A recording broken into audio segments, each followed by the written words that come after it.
The Thursday Murder Club by Richard Osmond. Killing someone is easy. Hiding the body, now that's usually the hard part. That's how you get caught. I was lucky enough to stumble upon the right place though. The perfect place really. I come back from time to time just to make sure everything is still safe and sound. It always is, and I suppose it always will be. Sometimes I'll have a cigarette, which I know I shouldn't, but it is my only vice. What is this place? If you're ever minded to take the A21 out of Fairhaven and head into the heart of the Kentish Weald, you will eventually pass an old phone box, it's still working, on a sharp left-hand bend. Continue for around 100 yards until you see the sign for Whitechurch, Abbott's Hatch and Lentz Hill. And then take a right. Head through Lentz Hill, past the Blue Dragon and the little farm shop with the big egg outside until you reach a small stone bridge over the Robertsmere. Officially the Robertsmere is a river, but don't get confused and expect anything grand. Take the single track right turn just past the bridge.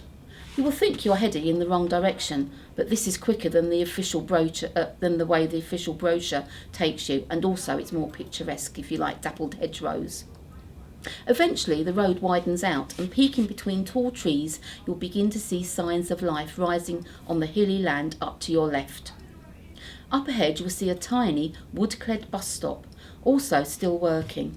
If one bus in either direction per day counts as working. Just before you reach the bus stop, you will see the entrance sign for Cooper's Chase on your left.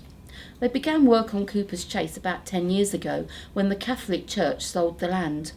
The first residents, Ron for one, had moved in 3 years later. It was billed as Britain's first luxury retirement village, though according to Ibrahim, who had checked it, it was actually 7th. There are currently around 300 residents. You can't move here until you're over 65, and the Waitrose delivery van clinks with wine and repeat prescriptions every time they pass over the cattle grid. The old convent dominates Cooper's Chase, with 3 modern residential developments spiralling out of this central point. For over 100 years, the convent was a hushed building filled with the dry bustle of habits and the quiet certainty of prayers offered and answered and serving a higher purpose. That, in a nutshell, is what this place is. Excerpt 1. My name is Joyce. I first kept a diary many years ago, but I've looked back at it and I don't think it would be of any interest to you. Well, unless you're interested in Haywards Heath in the 1970s, which I'm going to assume you're not. That's no offence to either Haywards Heath or the 1970s, both of which I enjoyed at the time. But a couple of days ago, after meeting Elizabeth, I went to my first ever meeting of the Thursday Murder Club, and I've been thinking that perhaps it might be interesting to write about it. Like whoever wrote about in their diary about Holmes and Watson. People love a murder, whatever they might say in public, so I will give it a go. I knew the Thursday Murder Club was going to be Elizabeth, Ibrahim, Arif, who lives in Wordsworth, and a wraparound balcony, and Ron Ritchie. Yes, that Ron Ritchie. So that was something else exciting. But now I know him a bit better, the shine has worn off a little. But even so. Penny Gray also used to be part of it, but she's now in Willows. That's the nursing home. Thinking about it now, I fitted right in. I suppose there'd been a vacancy and I was the new Penny. I was nervous at the time, though. I remember that. I took along a nice bottle of wine, £8.99 to give you an idea, and as I walked in, the 3 of them were already there in the jigsaw room, laying out photographs on the table. Elizabeth had formed the Thursday Murder Club with Penny. Penny had been an inspector in the Kent Police for many years, and she would bring along the files of unsolved murder cases. She wasn't really supposed to have them, but who knew? Who was to know? After a certain age, you can pretty much do whatever takes your fancy. No one tells you off, well, except for your doctor and your grown-up children. I'm not supposed to say what Elizabeth used to do for a living, even though she does go on about it herself at times. Suffice to say, though, that murders and investigations and what have you wouldn't be unfamiliar work for her.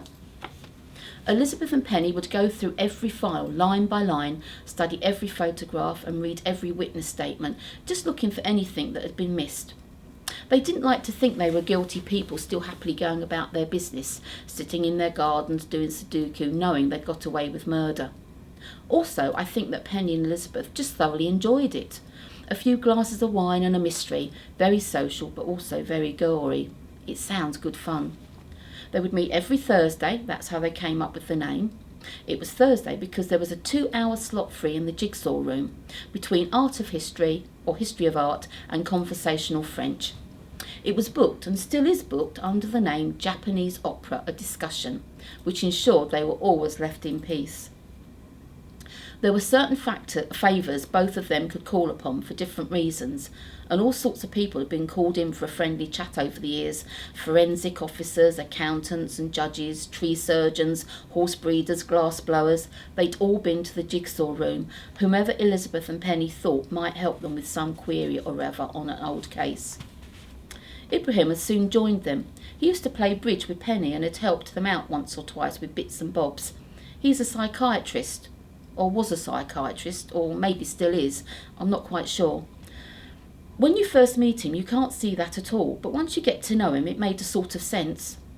I would never have therapy, because who wants to unravel all that knitting in my head?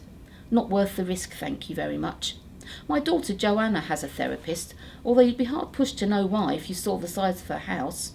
Either way, Ibrahim no longer plays bridge, which I think is a shame. Ron had all but invited himself, which won't surprise you.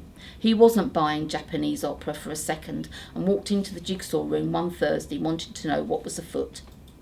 Elizabeth admired suspicion above all else and invited Ron to flick through the file of a scoutmaster found burnt to death in 1982 in Woodland just off the A27. She soon spotted Ron's key strength, namely he never believes a single word anyone tells him. Elizabeth now says that reading police files in the certain knowledge that the police are lying to you is surprisingly quite effective. I will leave the diary there for now. Excerpt 2. There's a big meeting in the village tomorrow. I help to put the chairs out for these sort of things. I volunteer because A, it makes me look helpful, and B, it gives me first dibs at the refreshments. The meeting is a consultation about a new development at Cooper's Chase. Ian Ventham, the big boss, is coming to talk to us about it. I try to be honest where I can, so I hope you don't mind me saying I don't like him. He's all the things that can go wrong with a man if you leave him to his own devices. There has been a fearsome hoo-ha about the new development because they're chopping down trees and uprooting a graveyard, and there's a rumour of wind turbines too. Ron is looking forward to causing a bit of trouble, and I'm looking forward to watching him do that. From now on, I promise to try to write something every day. I will keep my fingers crossed that something happens. Excerpt 3. As Father Matthew Mackey slips in at the back of the lounge, a large man in a West Ham shirt is shouting about Tony Blair. There's a big turnout, and as he'd hoped. That's useful, plenty of objections to the Woodlands development. There have been no buffet service on the train from Bexhill, and so he's glad to see there are biscuits. He grabs a handful when no one is looking, takes a blue plastic seat at the back row and settles himself in. The man in the tightly fitting football cap top is running out of steam now, and as he sits down, other hands go up. Hopefully this is a wasted trip, but if it's far better to be safe than sorry. Father Mackey is aware that he's nervous. He adjusts his dog collar, runs a hand through his shock of snowy white hair, and dips into his pocket for a shortbread finger. If someone doesn't ask about the cemetery, perhaps he should. Just be brave. Remember, he has a job to do. Excerpt 4. The consultation went well. Ian Ventham is no longer worried about the Woodlands. It's a done deal. The loud guy from the meeting, well, he'd met his type before. Let him blow himself out. He'd also seen a priest at the back of the room. What was that? The cemetery, he guessed. But it was all above board, and he had all the permits. Let them try and stop him. And sacking Tony Curran, well, he hadn't been happy, but he hadn't killed him either. Advantage Ian. So Ian Ventham is already thinking ahead. After the Woodlands is up and running, there will be another final phase of the development, Hillcrest. He's driven the 5 minutes up a rough track from Cooper's Chase, and is now sitting in the country kitchen of Karen Playfair. Her father, Gordon, owns the farmland at the top of the hill adjoining Cooper's Chase, and he seems in no mood to sell, no matter. Ian has his ways. I'm afraid nothing has changed, Ian, says Karen Playfair. My dad won't sell, and you can't make him. I hear you, says Ian. More money? No, I think, says Karen, I think you know this already. I think he just doesn't like you. Excerpt 5. Tony Curran has made up his mind. He brings his BMW X7 to a halt on his heated driveway. There's a gun buried beneath the sycamore tree in the back garden. Or is it under the beech tree? Oh, it's one or the other, but that's something he can think about with a nice cup of tea. And he can try and remember where his spade is while he's at it. Tony Curran is going to kill Ian Ventham. That's a given now. Surely Ian knows that too. You can only take so many liberties before even the most calm and rational man snaps. Tony whistles a tune from an advert and heads indoors. Tony rewinds to the row with Ian Ventham and his fury rises again. Ian was cutting himself out of the woodlands just like that. A conversation on the way to his car, outdoors just in case Tony felt like swinging a punch. He would have loved to have smacked him there and then, but that was the old Tony. So they'd had a little row, nice and quiet. No one could possibly have noticed, and that's good for Tony. When Ventham turns up dead, no one can... Again, please. Yeah. When Ventham turns up dead, no one can say they saw Tony Curran and Ian Ventham having a ding-dong. Keep it clean. Tony hears a noise a second too late. He turns to see the spanner as it swings towards him. A big one too, real old-fashioned stuff. There's no way of avoiding the swing, and in the brief moment of realisation he has, Tony Curran gets it. You can't win 'em all, Tony. That's fair enough, he thinks. That's fair enough. The blow catches Tony on the right... I'll do it again. The blow catches Tony on the left temple, and he collapses to the marble floor.